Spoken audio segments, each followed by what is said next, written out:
Assalamualaikum warahmatullahi wabarakatuh. Halo lo semuanya, balik lagi bareng gua Bang Al. First of all, gue mau minta maaf yang sebesar-besarnya nih sama kalian semua. Beberapa hari kemarin gue bener-bener disepir alias menghilang tanpa kabar kan. Jujur badan gue mendadak tumbang total, tenggorokan rasanya kayak ya diolasin sambal dan terpaksa harus bed rest penuh di kasur beberapa hari. Mau dipasain bikin konten juga suara gue kemarin bener-bener hilang kayak kenangan sama mantan. Tapi tenang aja, sekarang baterai Bang udah keisi penuh lagi, udah dapat vitamin ya, dan pastinya udah siap nemenin kalian lagi. Buat kalian yang kemarin udah sabar nungguin dan nyariin di kolom komentar, thank you so much nih ya. Sesuai janji gue yang sempat tertunda, hari ini kita bakal langsung tancap gas nuntasin part 2 yang kemarin bikin kalian penasaran setengah mati. Udah pada siap belum? Yuk, langsung aja kita mulai masuk ke dalam ceritanya. Pagi itu, Arka datang lebih awal ke kantornya. Namun, bukan pekerjaan yang memenuhi pikirannya. Ia terus mengingat setiap kejadian dalam beberapa minggu terakhir. Beberapa rekan bisnis lama mendadak sulit dihubungi. Ada dokumen yang seharusnya mudah ditemukan, tetapi justru menghilang dari arsip kantor. Dan yang paling membuatnya gelisah adalah firasat bahwa seorang sedang menyusun kepingan-kepingan masa lalunya.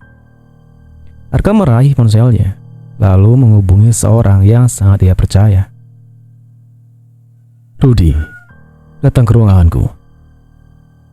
Tak sampai 10 menit, seorang pria bertubuh tegap memasuki ruangan. Ada apa, Pak? Arka menutup pintu ruangannya sendiri. Aku butuh bantuanmu. Rudy mengangguk. Saya siap. Arka menatapnya serius. Cari tahu, apakah ada orang yang sedang mengumpulkan informasi tentang aku? Rudy terlihat sedikit terkejut. Maksud Bapak? Aku merasa ada yang tidak beres. Mulai dari relasi lama, perjalanan dinas, sampai beberapa orang yang dulu pernah bekerja sama denganku. Arka menarik nafas panjang. Kalau memang ada seorang yang sedang mencari tahu tentangku, aku ingin tahu siapa orangnya. Rudy mengangguk pelan. Baik, Pak. Saya akan mencari informasi tanpa menimbulkan kecurigaan. Ingat, ujar Arka tegas. Jangan lakukan sesuatu yang melanggar hukum. Aku hanya ingin tahu apa yang sebenarnya terjadi. Baik, Pak. Setelah Rudy keluar, Arka memandang foto keluarganya yang terpajang di meja kerja. Di dalam foto itu ada dirinya, Naya, dan Elvan yang tersenyum bahagia. Untuk sesaat, rasa bersalah menyelinap di hatinya. Namun bayangan Rania segera memenuhi pikirannya, membuat perasaannya kembali kacau. Di sisi lain kota, Nana mengenakan pakaian sederhana dan sebuah topi agar tidak mudah dikenali. Ia masuki sebuah kantor hukum yang tenang. Janji temu itu ia buat menggunakan nama lengkapnya, tetapi tanpa memberitahu siapapun, termasuk Naya.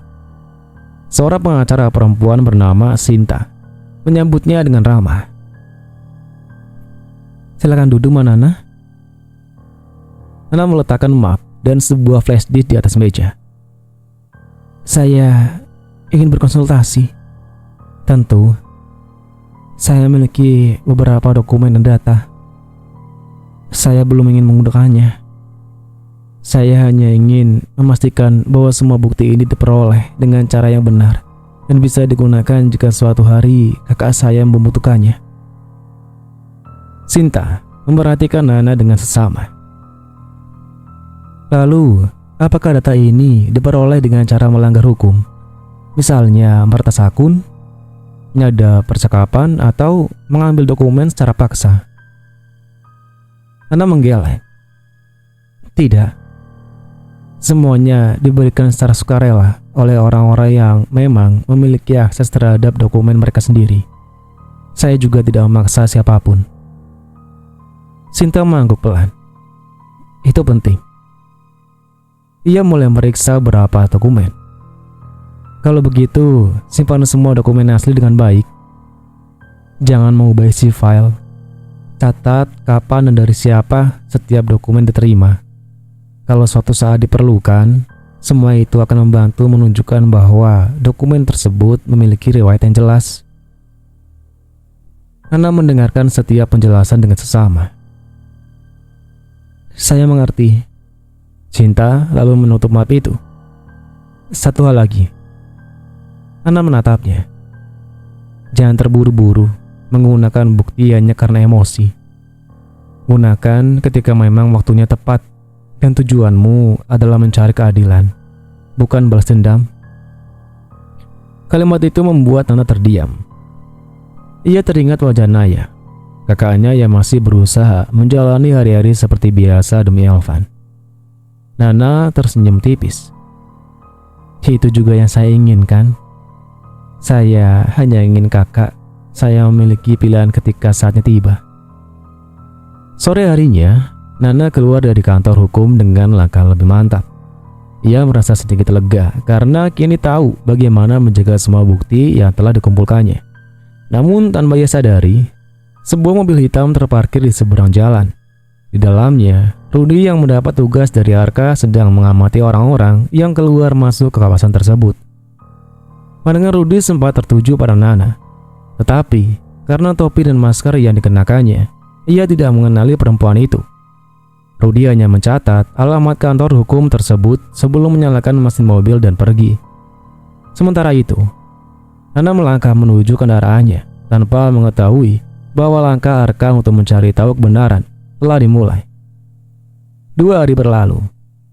Rudy menjalankan tugas yang diberikan Arka dengan sangat hati-hati. Ia tidak ingin menimbulkan kecurigaan, tetapi juga tidak ingin mengecewakan atasannya. Di ruang kerjanya, beberapa berkas lama mulai memenuhi meja. Ia menelusuri daftar perjalanan dinas, rekan bisnis, hingga orang-orang yang pernah bekerja sama dengan Arka selama beberapa tahun terakhir. Satu persatu nama muncul, namun ada 2 nama yang menarik perhatiannya, Dimas dan Maya. Rudy mengernyitkan dahi. Bukankah mereka sudah lama tidak bekerja sama dengan Pak Arka? Ia mencoba menghubungi salah satu kenalannya. Halo Mas Benny, saya mau tanya, Dimas sekarang kerja di mana? Oh, Pak Dimas sudah keluar sejak 2 tahun lalu, Pak. Kalau Maya, setahu saya juga sudah pindah kerja. Rudy mulai merasa ada yang janggal. 2 orang yang sama-sama sudah tidak memiliki hubungan kerja dengan Arka.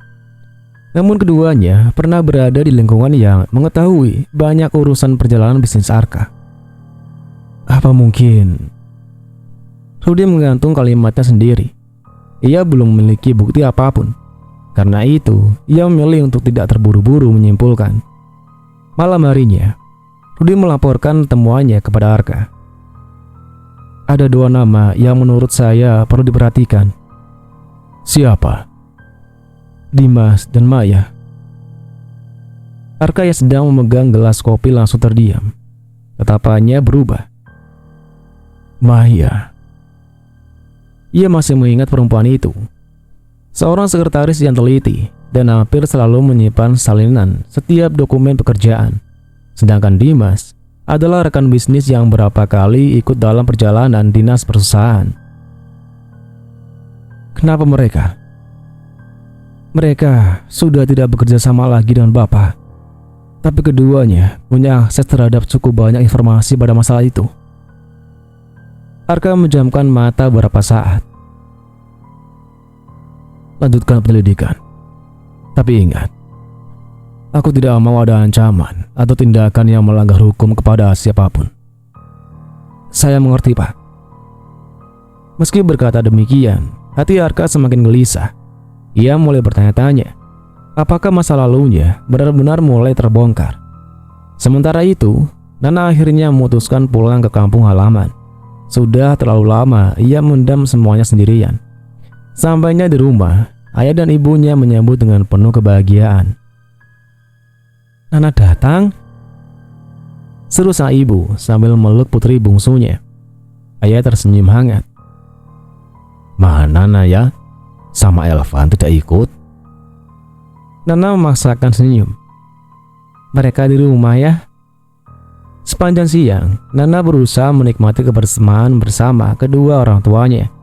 Namun semakin lama, beban di dadanya terasa semakin berat. Menjelang malam, setelah makan bersama, Nana mengajak ayah dan ibunya untuk duduk di teras. Angin malam berembus pelan, suasana begitu tenang. Ayah, ibu. Ada suara Nana membuat keduanya langsung menoleh. Ada apa nak? Tanya sang ibu lembut. Nana menggenggam kedua tangannya sendiri.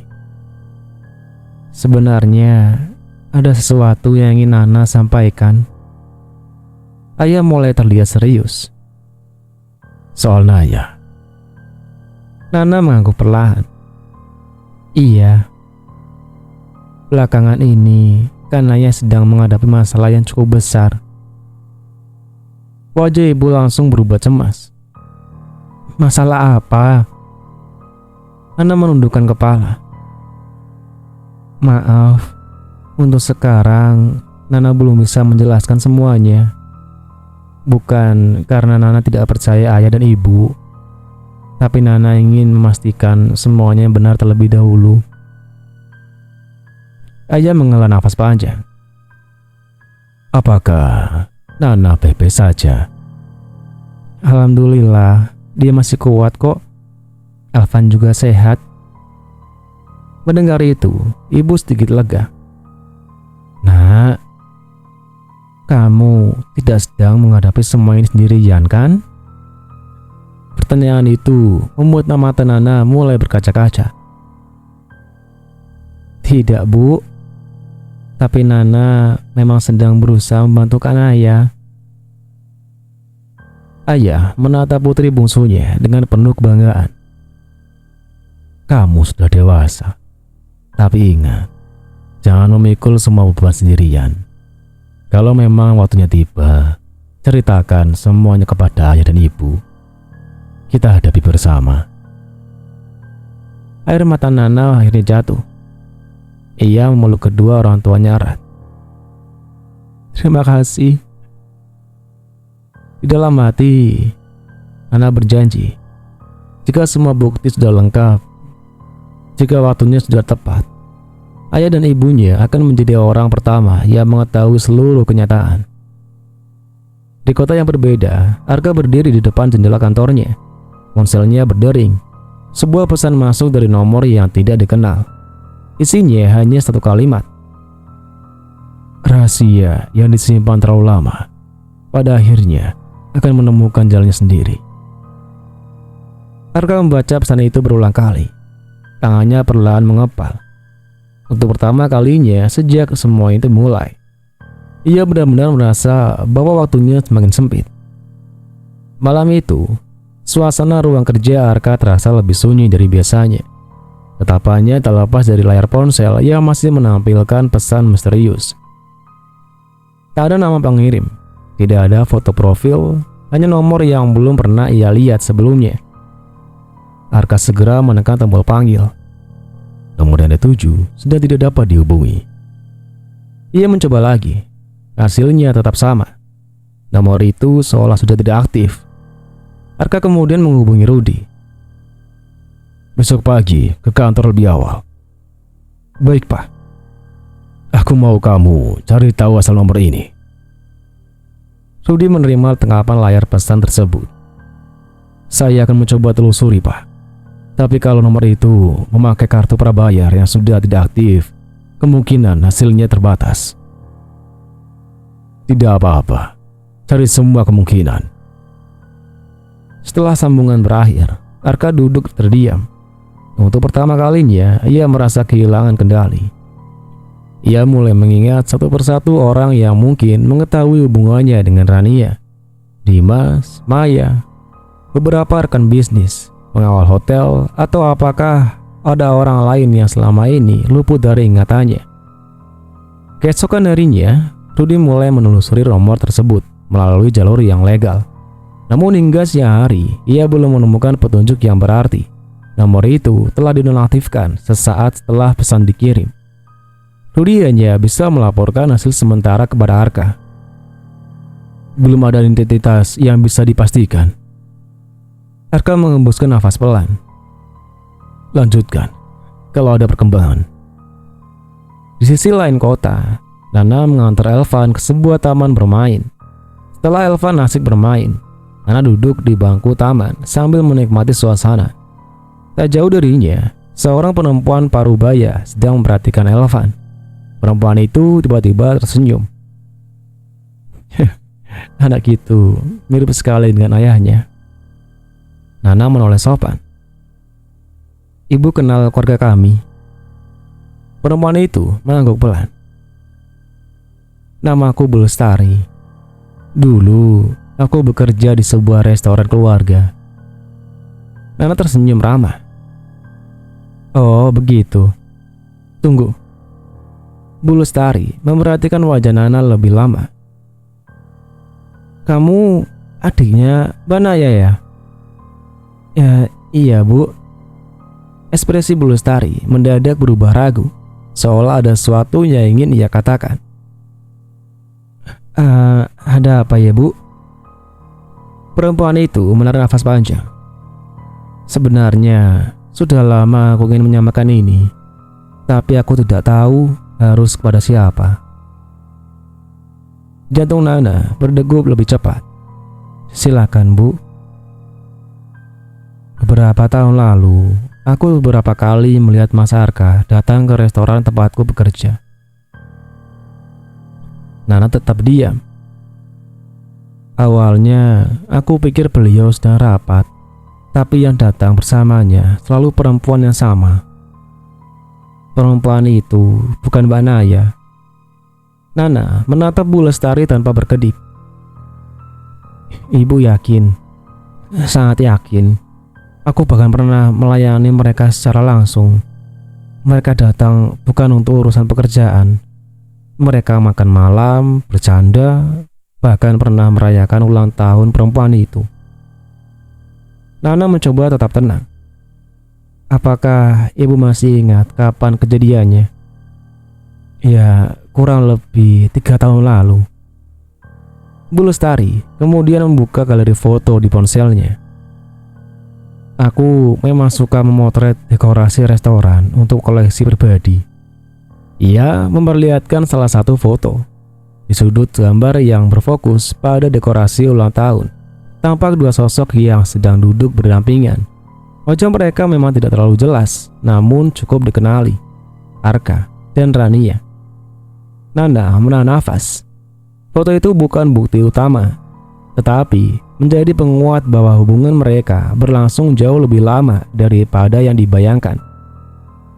Bu, apakah ibu bersedia menjadi saksi jika suatu hari diperlukan? Bulustari terdiam beberapa saat, lalu mengangguk mantap. Kalau itu demi kebenaran dan tidak untuk memfitnah siapapun, aku bersedia. Mata Nana mulai berkaca-kaca. Terima kasih bu. Terima kasih banyak. Saat mereka berpisah, Bulustari berpesan pelan. Sampaikan pada Mbak Naya bahwa tidak semua orang memilih diam karena tidak peduli. Kadang kami hanya tidak tahu bagaimana cara menyampaikan kebenaran. Nana mengangguk. Dalam perjalanan pulang, ia menggenggam ponselnya erat. Kini, selain dokumen, rekaman, dan kesaksian Dimas serta Maya, ada satu lagi orang yang bersedia mengatakan apa yang pernah dilihatnya sendiri. Sedikit demi sedikit, kebenaran mulai membentuk gambaran yang utuh.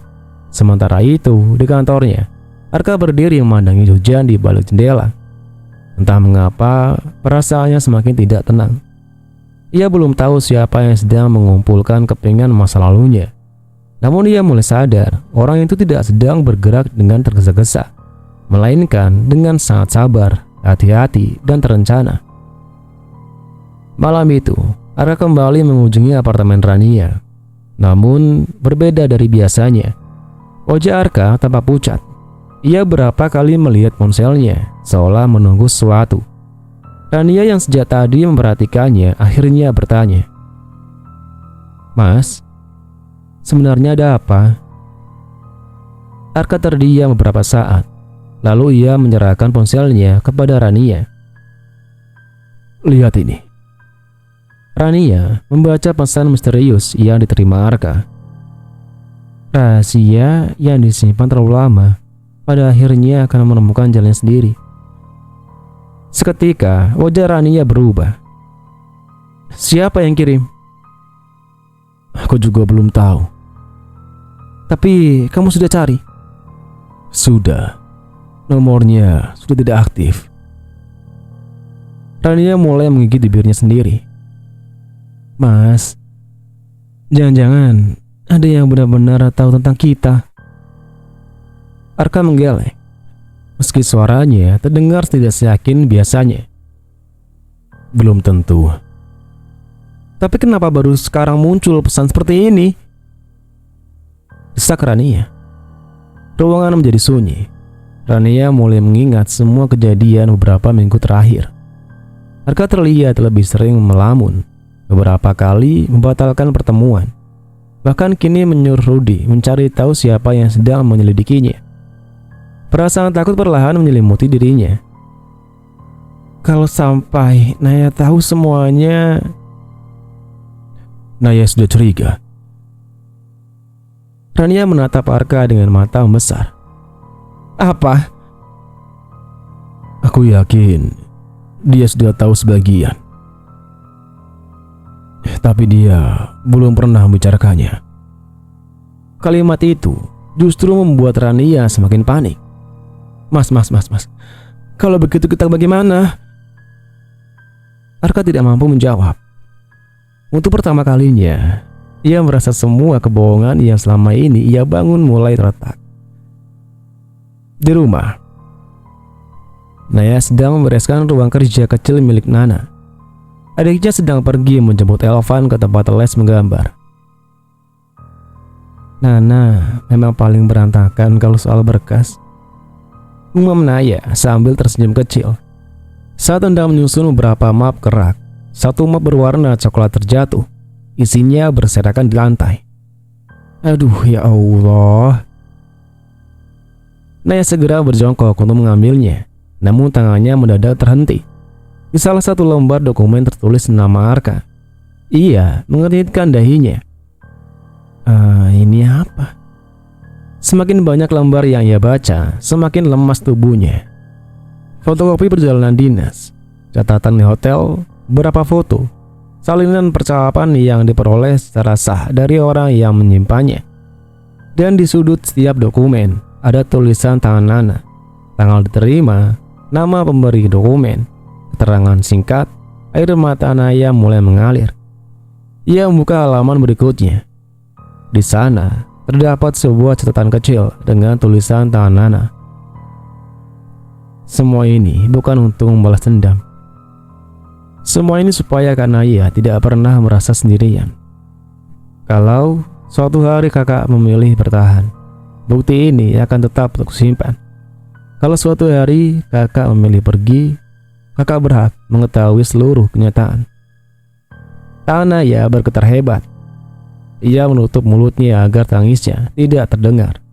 Selama ini, ia mengira Nana tidak mengetahui banyak seperti ini. Ia sengaja tersenyum di depan adiknya, berusaha terlihat kuat. Padahal, Nana diam-diam berjalan sendirian, mencari saksi, mengumpulkan bukti, melindungi dirinya. Tak lama kemudian, terdengar suara pintu terbuka. "Kak, aku pulang." Suara Nana terdengar ceria seperti biasa. Namun langkahnya langsung terhenti ketika melihat Naya duduk di lantai. Map coklat itu terbuka. Semua dokumen berserakan.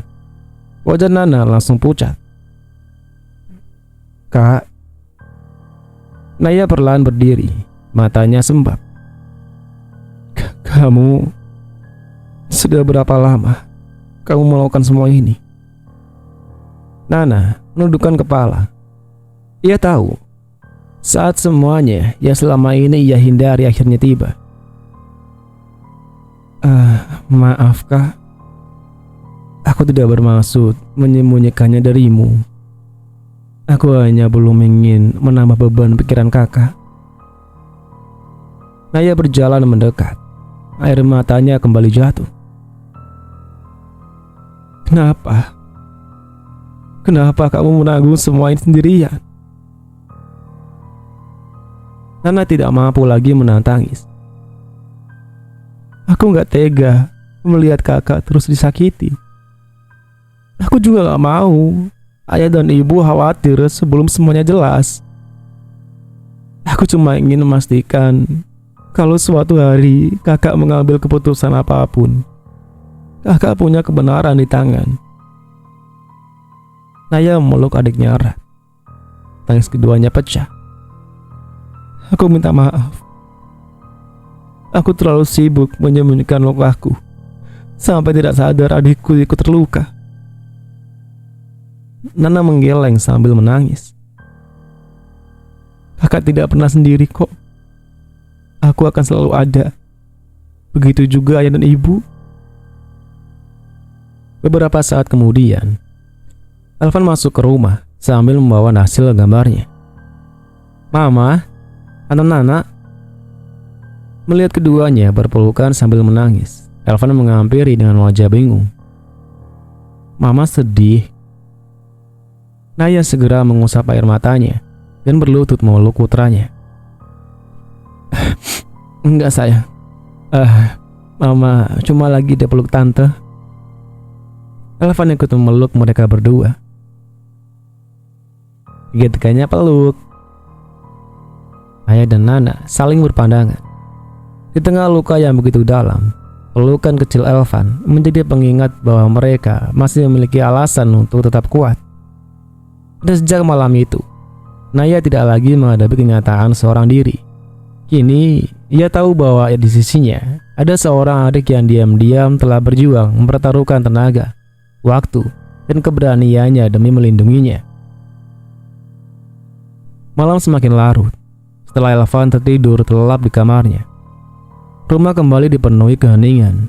Naya dan Nana masih duduk berdampingan di ruang keluarga. Map berisi putih-putih itu kini berada di atas meja, tapi tak satu pun dari mereka menyentuhnya. Naya menatap map itu cukup lama sebelum akhirnya mengembuskan nafas pelan. Nana? Iya kak. Mungkin sudah saatnya kamu tahu semuanya. Nana menggenggam tangan kakaknya tanpa berkata apapun. Naya mulai bercerita. 6 bulan yang lalu, aku sebenarnya tidak sengaja tahu. Aku sedang mencari charger Arka di ruang kerjanya. Teleponnya berdering. Aku tidak berniat membuka isinya, tapi layar ponselnya menyala. Naya menutup matanya sejenak, seolah mengulang kembali kenangan yang paling menyakitkan. Di layar itu muncul nama Arania. Pesannya singkat. Aku kangen. Kapan kita bisa bertemu lagi tanpa harus sembunyi-sembunyi? Aku langsung merasa dunia berhenti. Nana menggenggam tangan Naya lebih erat. Aku masih mencoba berpikir positif. Mungkin aku salah paham. Mungkin memang urusan pekerjaan. Tapi rasa penasaran itu tidak hilang. Beberapa hari kemudian, Naya melihat Arga pulang sangat larut dengan alasan rapat. Namun, dari tanda terima parkir yang tanpa sengaja tertinggal di saku jasnya, Naya menyadari Arka berada di lokasi yang berbeda dari tempat rapat yang ia ceritakan. Aku mulai menghubungkan semuanya. Perjalanan dinas, alasan lembur, telepon yang selalu disembunyikan, dan perubahan sikapnya. Naya mengusap air matanya. Lalu, suatu malam aku mengikuti Arka. Nana menatap kakaknya dengan penuh perhatian. Aku tidak mendekati mereka. Aku hanya melihat dari dalam mobil. Aku melihat Arka keluar dari sebuah restoran bersama Rania. Mereka tertawa. Arka membuka pintu mobil untuknya. Itu hal yang dulu selalu dia lakukan untukku. Suara Naya mulai bergetar. Saat itu, aku tahu rumah tanggaku tidak lagi utuh. Air mata kembali mengalir di pipinya. Nana ikut menangis. Tetapi ia tetap membiarkan Naya melanjutkan ceritanya. Yang paling menyakitkan bukan hanya perselingkuhannya, tapi bagaimana Arka masih pulang ke rumah, memeluk Elvan, tersenyum padaku, seolah tidak terjadi apa-apa. Aku setiap hari harus berpura-pura tidak tahu. Naya menunduk. Bukan karena aku lemah, bukan karena aku takut. Aku hanya belum siap. Kalau aku marah saat itu juga, yang paling terluka adalah Elvan. Naya menoleh ke arah kamar putranya. Dia masih kecil. Aku tidak ingin dia melihat ayah dan ibunya saling membenci. Aku ingin apapun yang terjadi nanti, keputusan yang kuambil benar-benar dipikirkan dengan matang. Nana mengangguk sambil menghapus air matanya. Itulah kenapa kakak tetap bersikap biasa di depan Arka. Iya, aku ingin mengumpulkan kekuatan. Aku mulai belajar mengelola keuangan sendiri. Aku memastikan tabungan Elvan aman. Aku kembali memperluas usahaku. Aku ingin kalau suatu hari aku harus melangkah pergi, aku tidak melangkah karena marah, tapi karena aku sudah siap. Nana memeluk kakaknya sekali lagi. Kak, aku bangga sama kakak. Naya tersenyum tipis di balik air matanya. Tapi ternyata kamu lebih hebat. Aku mengira aku berjuang sendirian. Padahal adikku diam-diam mengumpulkan keberanian untuk melindungiku. Nana menggeleng. Aku hanya melakukan apa yang seharusnya dilakukan oleh seorang adik, Kak. Beberapa saat mereka terdiam. Kemudian Naya membuka map berisi bukti itu. Kita tidak akan terburu-buru. Kita pastikan semua langkah dilakukan dengan tenang. Nana mengangguk. Aku juga sudah berkonsultasi dengan pengacara. Naya menatap adiknya sedikit terkejut. Kamu sampai sejauh itu? Aku hanya ingin memastikan semua bukti disimpan dengan benar. Naya menggenggam tangan Nana. Terima kasih karena sudah menjagaku, bahkan saat aku tidak tahu kamu sedang melakukannya. Saat itu terdengar langkah kaki kecil dari arah kamar. Elvan berdiri di ambang pintu sambil memeluk boneka kesayangannya. Mama. Naya segera menghampirinya. Kenapa belum tidur lagi, sayang? Elvan memeluk ibunya. Aku mimpi kok mama nangis. Naya mencium kening putranya. Gak apa-apa, mama sekarang sudah lebih kuat. Elvan lalu menoleh kepada Nana. Tante juga jangan sedih ya. Nana tersenyum sambil mengusap kepala keponakannya. Iya sayang. Malam itu Naya merasa beban di dadanya mulai berkurang, karena kini ia tidak lagi menyimpan rahasia seorang diri. Ia memiliki Nana, ia memiliki keluarganya, dan yang terpenting, ia mulai memiliki keberanian untuk menghadapi hari esok, apapun kenyataan yang menantinya. 4 bulan telah berlalu. Selama itu, Nana tidak pernah berhenti mengumpulkan dan mengabdikan setiap bukti yang diperoleh secara sah. Semua dokumen disusun berdasarkan tanggal, sumber, dan terkaitannya. Naya pun memilih tetap tenang, fokus pada Elvan, pekerjaannya, dan mempersiapkan diri menghadapi apapun yang akan terjadi. Hingga suatu hari, perusahaan Arka mengadakan acara perayaan hari jadi perusahaan. Acara itu dihadiri oleh para direksi, rekan bisnis, karyawan, serta keluarga inti yang diundang. Arka datang dengan setelan jas berwarna hitam. Di sampingnya berjalan Naya dengan gaun sederhana berwarna biru tua. Wajahnya tenang, tidak menunjukkan sedikit pun kemarahan. Nana juga hadir sebagai tamu undangan keluarga. Melihat mereka datang bersama, banyak orang tersenyum dan menyapa. Ternyata Pak Arka datang bersama istri dan adiknya. Arka tersenyum tipis, berusaha terlihat seperti keluarga yang baik-baik saja. Namun, ia tidak menyadari bahwa malam itu akan menjadi malam yang mengubah hidupnya. Setelah acara utama selesai dan sebagian tamu mulai berbincang, Naya menoleh kepada Arka. Mas, boleh bicara sebentar? Arka mengangguk. Tentu. Mereka masuk ke sebuah ruang rapat kecil yang telah diizinkan digunakan oleh panitia. Di dalam ruangan itu sudah ada Nana, kedua orang tua Naya, Rudy, serta beberapa pihak yang memang perlu mengetahui persoalan tersebut, termasuk penasihat hukum masing-masing. Rania juga hadir setelah diminta datang oleh Arka karena mengira ada urusan pekerjaan yang mendesak.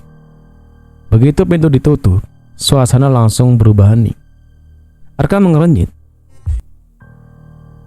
Ada apa ini? Naya menarik nafas panjang. Mas, malam ini aku tidak ingin bertengkar. Aku hanya ingin kita semua berbicara dengan jujur. Nana meletakkan sebuah map tebal di atas meja. Map yang selama berbulan-bulan ia jaga. Arka menatap map itu.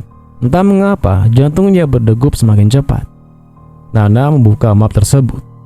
Di dalamnya terdapat dokumen perjalanan dinas, catatan hotel, foto-foto, serta pernyataan tertulis dari saksi-saksi yang bersedia memberikan keterangan jika diperlukan. Semua bukti diberi tanggal dan disusun secara rapi. Tidak ada suara yang meninggi. Tidak ada tuduhan yang dilontarkan tanpa dasar. Naya hanya berkata pelan. Mas, aku sudah mengetahui hubunganmu dengan Rania sejak lama. Arka terdiam. Nana kemudian berkata, semua bukti ini kami kumpulkan dengan hati-hati. Kami tidak meretas, tidak menyadap, dan tidak mengambil sesuatu yang bukan hak kami. Kami hanya menyimpan informasi yang diberikan secara sukarela oleh orang-orang yang memang berhak atas dokumen mereka. Ruangan menjadi sunyi. Rania menatap bukan dokumen itu dengan wajah pucat. Ia mulai menyadari bahwa rahasia yang selama ini mereka sembunyikan memang telah terbongkar. Ayah Naya berbicara dengan suara tenang. Arka, kami datang bukan untuk mempermalukanmu. Kami juga tidak ingin membuat keributan di acara perusahaan. Itulah sebabnya pembicaraan ini dilakukan di ruangan tertutup. Kami hanya ingin mendengar kejujuranmu. Ibu Naya menambahkan, kesalahan bisa diakui, tetapi kebohongan yang terus dipertahankan hanya akan melukai lebih banyak orang. Arka memandang Naya, perempuan yang telah menemaninya membangun hidup dari awal. Perempuan yang malam itu tidak memakinya, tidak membentaknya, tidak mempermalukannya di depan para tamu. Justru memberinya kesempatan untuk berkata jujur. Matanya mulai berkaca-kaca. Naya menatap Arka dengan tenang. Aku tidak datang untuk membalas dendam. Aku hanya ingin mendengar kebenaran langsung darimu. Setelah itu, kita akan menentukan langkah berikutnya dengan kepala dingin, terutama demi Elvan. Ruangan kembali hening. Tidak ada lagi tempat untuk bersembunyi di balik alasan. Semua mata tertuju pada Arka. Dan untuk pertama kalinya, ia harus memilih. Tetap mempertahankan kebohongan yang telah dibangunnya selama bertahun-tahun, atau akhirnya mengakui seluruh kebenaran di hadapan orang-orang yang telah ia sakiti. Setelah semua rahasia itu terbongkar di acara kantor pada pagi hari kemarin, suasana yang selama ini dipenuhi kebohongan akhirnya berubah menjadi keheningan yang menyakitkan. Naya pulang lebih dulu. Sepanjang perjalanan, ia hanya menatap keluar jendela mobil. Air matanya sudah habis di depan banyak orang. Kini yang tersisa hanyalah dada yang sesak dan pikiran yang begitu lelah. Saat pintu rumah terbuka, rumah yang biasanya terasa hangat mendadak terasa begitu sunyi. Suara kecil itu langsung membuat langkah Naya terhenti. Elvan, putra semata wayangnya yang baru berusia 4 tahun, berlari menghampiri sambil memeluk kaki ibunya erat. Wajah polosnya dipenuhi senyum. Sama sekali tidak mengerti badai besar yang sedang menghancurkan keluarganya. Naya berjongkok dan langsung memeluk Elvan sekuat tenaga. Ia menangis, bukan karena lemah, tetapi karena anak kecil itu sama sekali tidak pantas merasakan akibat dari kesalahan orang tuanya. "Mama, kenapa nangis?" tanya Elvan pelan sambil mengusap pipi ibunya dengan tangan mungilnya. Naya memaksakan senyum. "Mama cuma capek sayang." Elvan menggeleng. "Kalau capek, kata Tita Nana harus dipeluk." Anak kecil itu lalu meluk leher ibunya dengan erat. Pelukan sederhana itu justru membuat tangis Naya semakin pecah. Di balik pintu dapur, Nana yang baru saja pulang beberapa menit sebelumnya melihat semuanya. Hatinya ikut hancur. Selama berbulan-bulan ia mengumpulkan bukti perselingkuhan Arka agar kakaknya mendapatkan keadilan. Namun melihat Naya menangis di pelukan Elvan membuat Nana sadar bahwa kemenangan mengungkapkan kebenaran tidak pernah benar-benar terasa sebagai kemenangan. Ia berjalan mendekat. "Kan Naya?" Naya menoleh. Matanya merah dan bengkak. Tanpa berkata apapun, Nana meluk kakaknya. "Kak, sekarang semuanya sudah tahu. Kakak nggak perlu pura-pura kuat lagi." Naya mengangguk pelan. "Aku bukan sedih karena Arka, Nak. Lalu aku sedih karena Elvan." Suara Naya bergetar. Dia berat punya ayah yang bisa dia banggakan. Tapi hari ini semua orang tahu siapa ayahnya sebenarnya. Nana menggenggam tangan kakaknya. "Elvan masih punya mama, masih punya aku, masih punya kakek dan nenek. Dia tidak akan sendiri." Naya mengusap kepala putranya yang kini tertidur di pangkuannya. "Aku janji, apapun yang terjadi nanti, Mama akan tetap menjaga kamu." Saat itu, ponsel Nana bergetar. Puluhan pesan masuk tanpa henti. Rekan-rekan kantor membicarakan kejadian kemarin. Sebagian besar mengecam Arka dan Rania. Ada pula yang meminta maaf kepada Naya karena selama ini tidak pernah menyadari penderitaan yang ia sembunyikan. Nana mematikan ponselnya. "Biar mereka bicara. Yang penting sekarang kakak Naya dan Elvan." Naya mengangguk pelan. Untuk pertama kalinya sejak semua terbongkar, ia merasa tidak pernah benar sendirian. Di luar rumah, langit sore mulai mendung. Sementara di dalam rumah, seorang ibu memeluk anaknya dengan penuh kasih, ditemani adik yang berjanji akan terus berdiri di sisinya. Mereka belum tahu bahwa perjuangan sebenarnya baru akan dimulai. Arka yang kini kehilangan harga diri dan kepercayaan banyak orang tidak akan tinggal diam. Dan seorang yang selama ini bersembunyi di balik semua kebohongan mulai merasa ketakutan karena rahasia lain yang lebih besar perlahan akan ikut terungkap. Malam itu, setelah dipermalukan di depan rekan-rekan kantor, Arka dan Rania kembali ke kamar hotel yang selama ini sering mereka gunakan untuk bertemu secara diam-diam. Begitu pintu kamar ditutup, suasana langsung berubah tegang. Rania melempar tasnya ke atas sofa dengan wajah penuh amarah. "Semua ini gara-gara kamu, Arka. Kamu bilang Naya nggak tahu apa-apa. Kamu bilang semuanya aman. Arka yang sejak tadi menundukkan kepala akhirnya membalas dengan nada tinggi. Aku juga gak nyangka Nana sudah mengumpulkan bukti sebanyak itu. Alah, bohong, sahut Rania. Kamu itu terlalu percaya diri. Kamu terus bilang tidak akan ada yang berani membongkar semuanya. Arka mengepalkan tangannya. Aku juga korban di sini. Korban. Sekarang seluruh kantor tahu hubungan kita. Orang-orang memandangku dengan hina. Karirku mungkin sudah selesai. Arka mulai kehilangan kesabaran. Kalau saja kamu tidak sering memaksaku bertemu, mungkin semuanya tidak akan secepat ini terbongkar. Mendengar tuduhan itu, Rania terkejut. Oh, jadi sekarang kamu menyalahkan aku? Kenyataannya memang begitu. Rania menggeleng pelan. Air matanya mulai mengalir.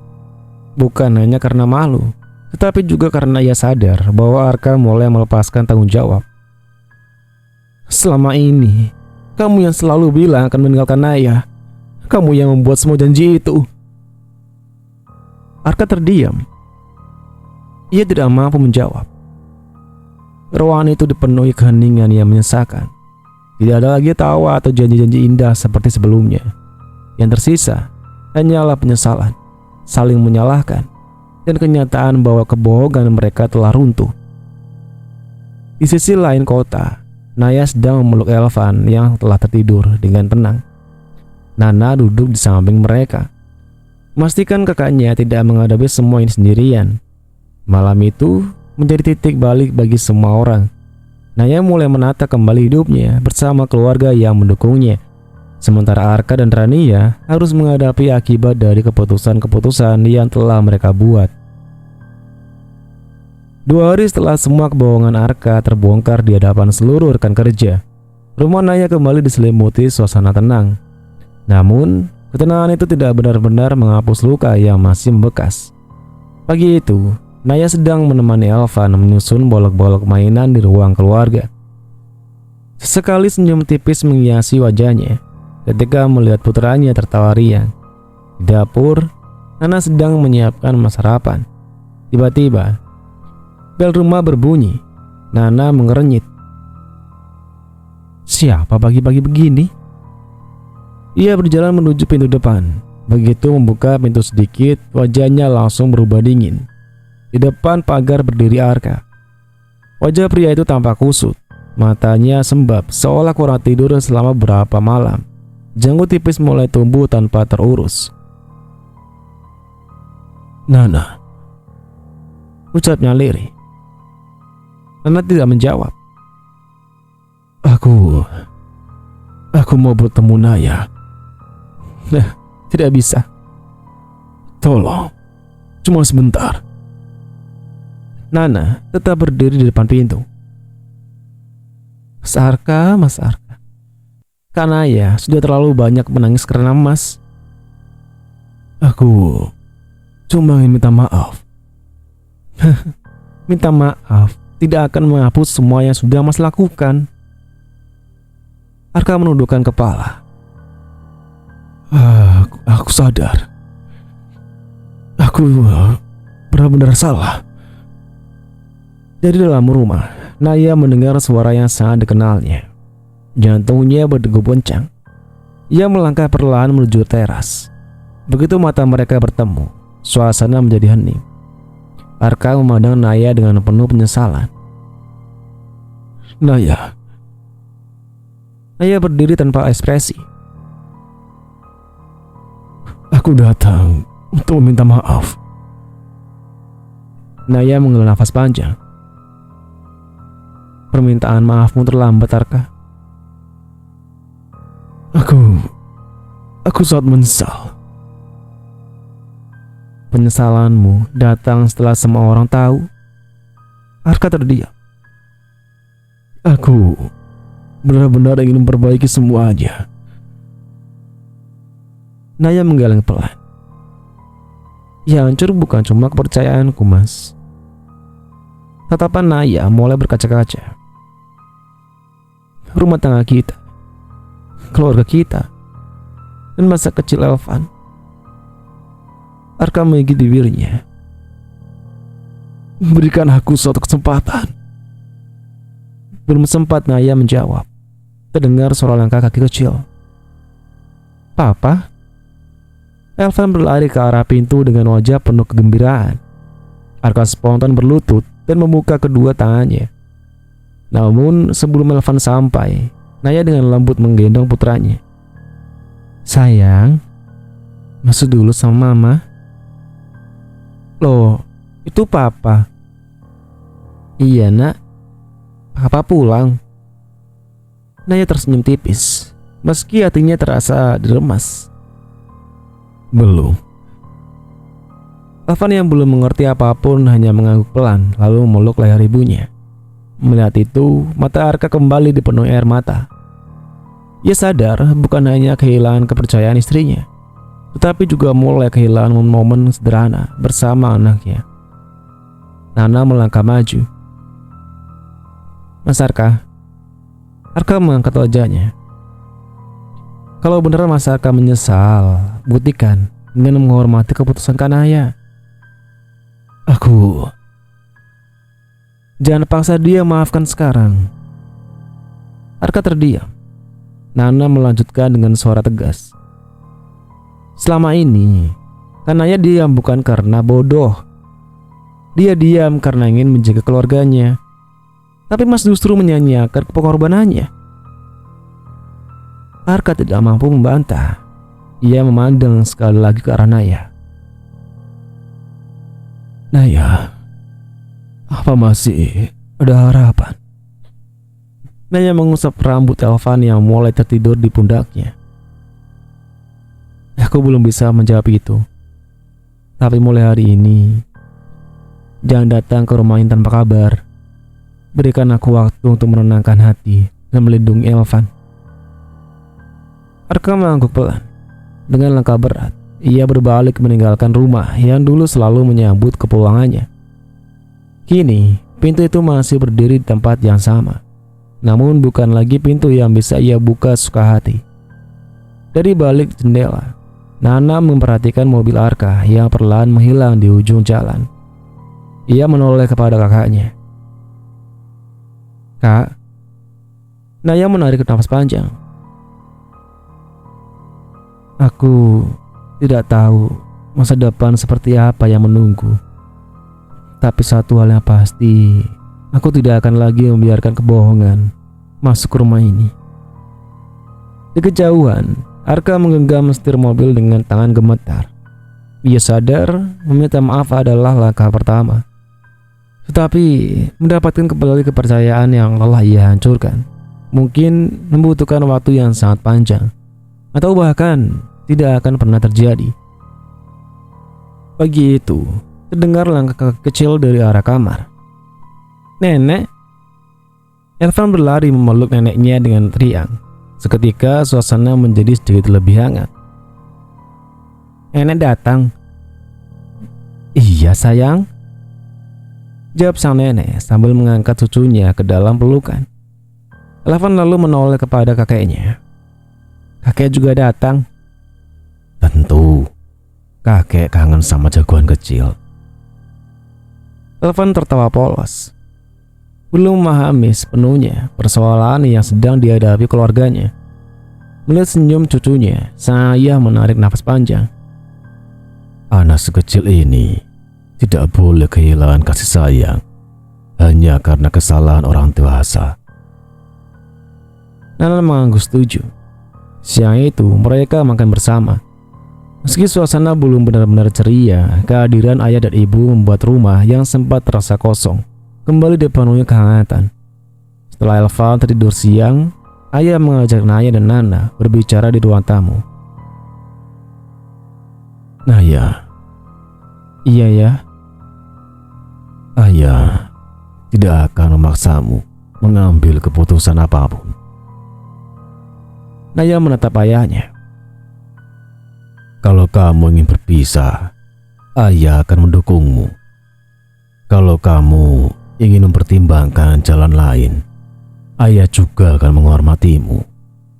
Yang paling penting, keputusan itu lahir dari ketenangan hati, bukan karena tekanan atau rasa takut. Naya menggenggam tangan ayahnya. Terima kasih ya. Sang ibu kemudian menggenggam tangan kedua putrinya. Kalian berdua perempuan yang kuat. Tapi ingat, perempuan kuat bukan berarti harus memikul semuanya sendirian. Masih ada ayah dan ibu. Ruangan itu kembali dipenuhi tangis haru.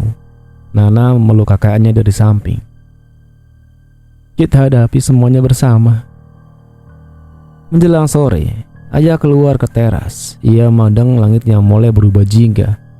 Dalam hati ia berdoa agar putrinya diberikan kekuatan untuk menjalani hari-hari berikutnya.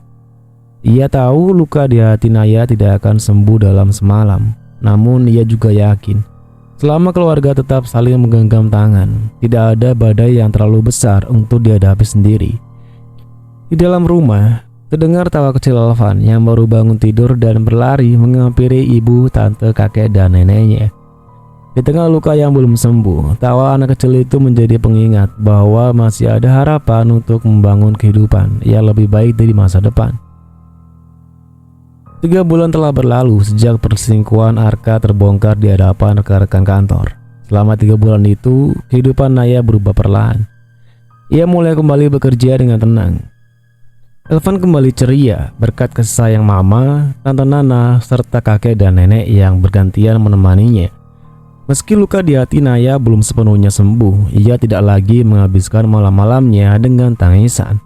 Sementara itu, Arka beberapa kali mencoba menghubungi Naya. Pesan-pesan berisi permintaan maaf terus berdatangan. Namun Naya memilih tidak membalas. Baginya, penyesalan Arka tidak mengubah kenyataan yang telah terjadi. Pagi itu, matahari baru saja terbit ketika Naya mengenakan kemeja putih sederhana dan jilbab berwarna krem. Wajahnya tampak tenang, meski di balik ketenangan itu tersimpan keputusan yang telah ia pikirkan berulang kali. Nana menghampirinya. Kak, sudah yakin? Naya mengangguk pelan. Iya, aku sudah memikirkan ini selama 3 bulan. Ini bukan keputusan karena marah, bukan juga karena ingin membalas dendam. Naya menarik nafas panjang. Aku hanya ingin hidup dengan tenang. Aku ingin membesarkan Elvan di lingkungan yang dipenuhi kejujuran. Nana menggenggam tangan kakaknya. Aku akan menemani kakak. Ayah dan ibu ikut berdiri samping mereka. Apapun hasilnya nanti, kami selalu ada, kata sang ayah. Beberapa saat kemudian, mereka tiba di pengadilan agama. Gedung itu tampak ramai oleh orang-orang yang datang dengan berbagai urusan keluarga. Naya memandang bangunan di depannya beberapa saat. 5 tahun lalu, ia memulai kehidupan rumah tangga dengan penuh harapan. Kini ia datang untuk mengakhiri ikatan yang sudah tidak mampu dipertahankan. Ia menutup mata sejenak, lalu melangkah masuk. Di dalam, petugas menyambutnya dengan sopan dan menjelaskan tahapan administrasi serta proses persidangan yang akan dijalani. Naya menyerahkan dokumen-dokumen yang telah ia siapkan dengan bantuan kuasa hukumnya. Tangannya sedikit gemetar saat menandatangani berkas. Bukan karena ragu, melainkan karena ia sadar tanda tangan itu menjadi awal dari babak baru dalam hidupnya. Nana meluk bahu kakaknya. Kak, kamu hebat. Naya tersenyum tipis. Aku hanya sedang berusaha menjadi ibu yang kuat untuk Elvan. Di tempat lain, Arka menerima kabar bahwa Naya telah mengajukan gugatan cerai. Ponsel di tangannya hampir terlepas. Ia terduduk lemas di kursi. Jadi, ini benar-benar sudah terlambat. Penyesalan yang selama ini ia rasakan kini berubah menjadi kenyataan yang harus dihadapi melalui proses hukum. Ia sadar bahwa apapun hasil akhirnya nanti akan ditentukan melalui proses yang berlaku, dan ia harus menghormati keputusan tersebut. Sore harinya, setelah semua urusan administrasi selesai untuk hari itu, Naya pulang ke rumah. Begitu membuka pintu, Elvan langsung berlari menghampirinya. Naya tersenyum lalu menggendong putranya. Elvan memeluk ibunya erat. Air mata Naya hampir jatuh, tetapi kali ini ia tersenyum. Ia mencium kening Elvan dengan penuh kasih. Dalam hati, Naya berjanji bahwa apapun yang terjadi selama proses persidangan nanti, ia akan tetap menjadi tempat paling aman bagi putra semata wayangnya. Karena terkadang mengakhiri sebuah hubungan bukan berarti menyerah. Bagi Naya, itu adalah langkah untuk melindungi dirinya dan memberikan masa depan yang lebih baik bagi Elvan. Dan cerita pun bersambung. Nah, itu dia kelanjutan cerita dan bahasan kita di part 2 ini. Jujur ya, seneng banget akhirnya bisa balik lagi di depan mikrofon, nyapa kalian dan nyelesain part ini setelah kemarin cuma bisa terkapar di atas kasur. Ya Allah, rasanya lega banget. Gue cuma mau ngingetin ke kalian semua yang lagi nonton atau dengerin ini, please banget please, jaga kesehatan kalian baik-baik. Cuaca lagi nggak nentu dan musim sakit lagi di mana-mana. Jangan sampai tumbang kayak Bang Al kemarin ya. Mending luangin waktu buat istirahat cukup dan minum air putih yang banyak. Dan gimana menurut kalian kelanjutan dari part 2 tadi? Makin seru atau malah bikin makin penasaran? Coba tumpahin semua opini atau teori kalian di kolom komentar di bawah. Ntar balik gue baca-bacain satu persatu. Jangan lupa juga buat klik tombol like. Dan yang belum sub atau follow, langsung dipencet sekarang biar nggak ketinggalan konten seru berikutnya. Bang Al pamit dulu, stay safe, stay healthy, dan sampai jumpa di video berikutnya. Bye bye, wassalamualaikum warahmatullahi wabarakatuh.